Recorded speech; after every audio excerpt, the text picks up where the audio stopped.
Nouvelle session d'actualité du journal. Mesdames, Messieurs, bonsoir et bienvenue sur Scoop FM. Scoop FM.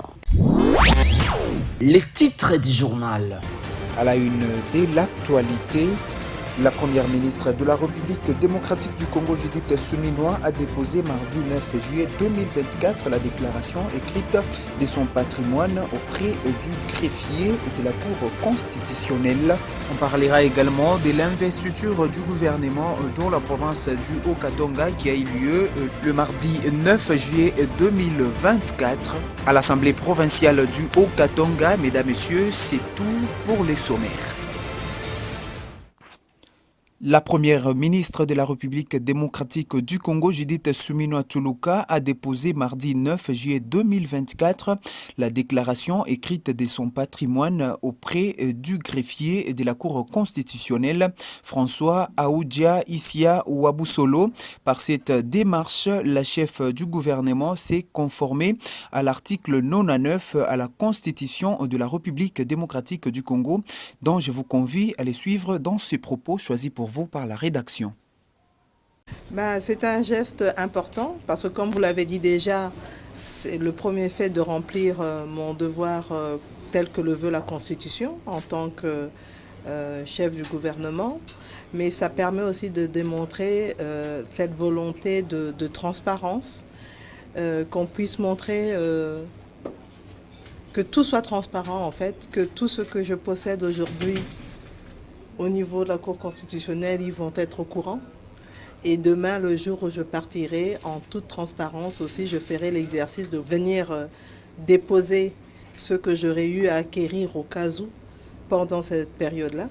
Et au moins, ça permet de démontrer que tout citoyen, quel que soit le rang, le niveau où il se trouve, doit respecter la loi, doit respecter la Constitution. Je pense que ça, c'est un élément important. Bien sûr, les ministres vont avoir à le faire. Comme le veut la Constitution, c'est un devoir que nous devons faire dans les 30 jours de notre investiture, donc de notre prise de fonction. Et donc les ministres, on a été investis le 12 juin aux petites heures. Donc les ministres, la majorité ont déjà préparé leur déclaration de patrimoine familial et ils auront à les déposer d'ici à, je pense, jeudi ou plus tard. Dans le même registre, l'ancien Premier ministre de la République démocratique du Congo, Jean-Michel Samaloukonde, a déposé sa déclaration du patrimoine au greffier de la Cour constitutionnelle le mardi 9 juillet 2024. Il dit s'est conformé aux prescrits de l'article 99 de la Constitution qui stipule qu'avant leur entrée en fonction et à l'expiration de celle-ci, le président de la République et les membres du gouvernement sont tenus de déposer devant la Cour constitutionnelle la déclaration écrite de leur patrimoine familial énumérant leurs biens et meubles, y compris actions, parts sociales, compte en banque. Après cette déclaration prescrite par la Constitution, l'ancien chef du gouvernement a souligné que cet exercice rentre dans le cadre de la bonne gouvernance et de la transparence voulue par le président de la République. C'est à la 49e session de l'Assemblée parlementaire francophone où 34 pays ont participé et ont signé mardi 9 juillet 2024 à Montréal, au Canada, une résolution condamnant l'agression de la République démocratique du Congo par le Rwanda. Les détails, c'est dans cet élément de Gracia Kaya. À Montréal, 34 pays francophones condamnent l'agression de la RDC par le Rwanda. Les participants ont aussi condamné dans la même résolution les morts et les violences de tout genre perpétrées par la rébellion du M23 soutenue par le Rwanda. D'après le président de l'Assemblée nationale congolaise, Vital Kamerhe, il s'agit d'une victoire de la diplomatie parlementaire car la RDC a réussi à mettre en avant son agression par le Rwanda. Du haut de cette tribune, il a souligné qu'en RDC, les Tutsis congolais n'ont jamais été stigmatisés car ils se trouvent au Parlement, dans le gouvernement, au sein de l'armée et dans la police, ainsi que dans toutes les sphères de gestion quotidienne du pays. Cette guerre imposée par le Rwanda à la RDC n'était pas une fatalité. Vital Kamerhe a donné la proposition de la République démocratique du Congo pour y mettre fin. La solution la plus simple, c'est le retrait des troupes rwandaises et ougandaises du sol congolais afin de laisser la voie à une perspective de résolution pacifique de ce conflit. Car il est temps pour l'Afrique de s'élever et de marcher dans la paix vers son développement. En marge de la deuxième réunion de la 3K politique tenue ce mardi 9 juillet 2024 sous la présidence du ministre des Finances Doudou Fwamba, plusieurs indices du progrès socio-économique marqués par des avancées notables et des perspectives prometteuses en RDC ont été indiqués à printemps d'une dépêche de la cellule des communications du dit ministère. Gracia Akilimali. Au cours de cette rencontre, les participants ont noté de progrès significatifs réalisés depuis la dernière réunion tenue le 24 juin 2024. Parmi ces avancées, une accélération de l'inflation et une relative stabilité du marché de change ont été observées. En ce qui concerne le pacte de stabilité actualisé, la même source indique que la réunion a souligné l'importance de sa mise en œuvre urgente avec des engagements clairs de la part notamment du ministre des Finances, du Budget et de la gouverneure de la Banque centrale. Il a également annoncé l'engagement de la RDC dans un nouveau programme avec le FMI appuyé par une facilité spéciale axée sur la soutenabilité et la durabilité. Cette facilité portant sur 20 ans avec un différé de 10 ans permettra à l'État d'encaisser environ $1 milliard pour mener des réformes nécessaires, notamment régler de questions climatiques. Les réformes climatiques nous permettent également de résoudre le problème de stabilité macroéconomique, a-t-il fait savoir. Dans sa communication, le ministre des Finances, Doudou Fwamba, a rappelé au comité d'accélérer le processus concernant la paye de fonctionnaires pour ce mois de juillet et de veiller à la régularité de paiement. Il a également souligné l'importance de ces gestes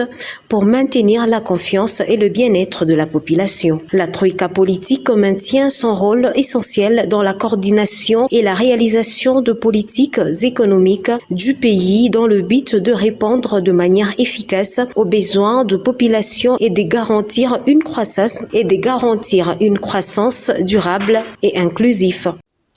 L'actualité en province au cours d'une plénière tenue mardi 9 juillet 2024 à l'Assemblée provinciale. Les élus provinciaux du Haut-Katanga ont investi le nouveau gouvernement dirigé par Jacques Kiaboula Katwe. Les détails.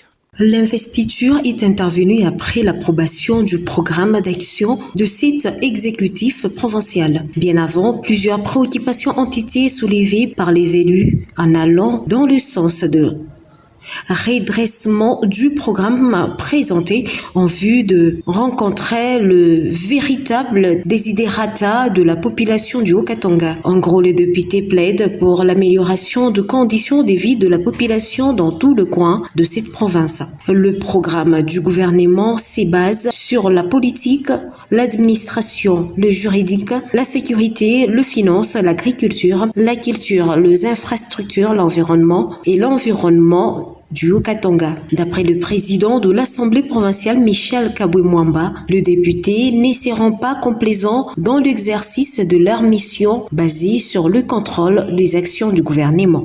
Le journaliste Albert Kambale, travaillant pour l'agence congolaise de presse ACP en sigle, n'est ni de loin ni de près des connivences avec les terroristes du M23 soutenus par le Rwanda comme ça circule sur les réseaux sociaux. Suivez cet élément. Bonjour, je suis Albert Kambale, journaliste à l'agence congolaise de presse. Présentement, je me trouve à Kinshasa, à la station Ariana, c'est près de rond-point Villery, ici à Kinshasa, où je me trouve maintenant. Ici, j'aimerais fixer l'opinion nationale et internationale que la photo qui circule sur les réseaux sociaux, où je suis avec Magloire Palouki et la photo des rebelles, c'est une photo sortie du contexte, une photo qui avait été prise en novembre 2012. Je répète bien, une photo qui a été prise en novembre 2012. À cette époque-là, je travaillais pour l'agence France Presse et j'étais parti dans le Rutshuru pour faire un reportage. Et c'est à cette occasion-là que la photo a été prise. Et maintenant, je suis surpris aujourd'hui que la photo ait été sortie de ce contexte pour présenter que non, voilà, M. Albert Kambale est au M23. J'ai dit non, c'est faux et archi-faux. Je suis toujours journaliste à l'agence congolaise de presse et présentement je suis à Kinshasa. Demain après demain, je vais rentrer chez moi à Goma pour continuer avec mon travail. Voilà, donc j'invite à toutes ces personnes-là qui étaient blessées à voir cette photo qui était biaisée, qui avait des commentaires qui ne valaient pas avec la photo. Je suis resté le même, je suis toujours journaliste, patriote, comme vous le savez, et je sers mon pays qui est la République démocratique du Congo.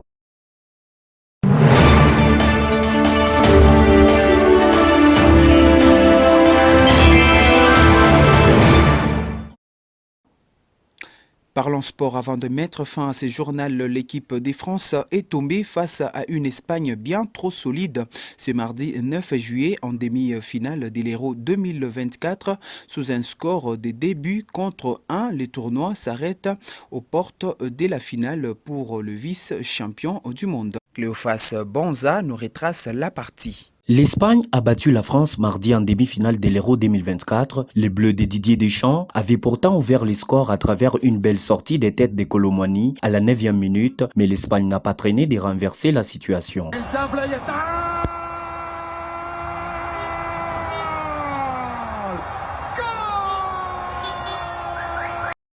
Un exploit individuel pour remettre la Roja dans le match. Lamine Yamal dégaine une frappe enroulée du pied gauche à l'entrée de la surface qui trompe la vigilance de Mike Maignan en touchant le poteau avant de rentrer à la 21e minute. Égalisation. À 16 ans et 362 jours, il devient le plus jeune buteur de l'histoire de l'Euro. Lamine Yamal, exceptionnel, le talent exceptionnel de Lamine Yamal. Quelques minutes plus tard, les mouches ont changé d'âne. Dani Olmo tente sa chance dans la surface. Sa frappe non cadrée est contrée par Jules Koundé qui envoie le ballon dans le filet de Maignan à la 26e minute, 10-1.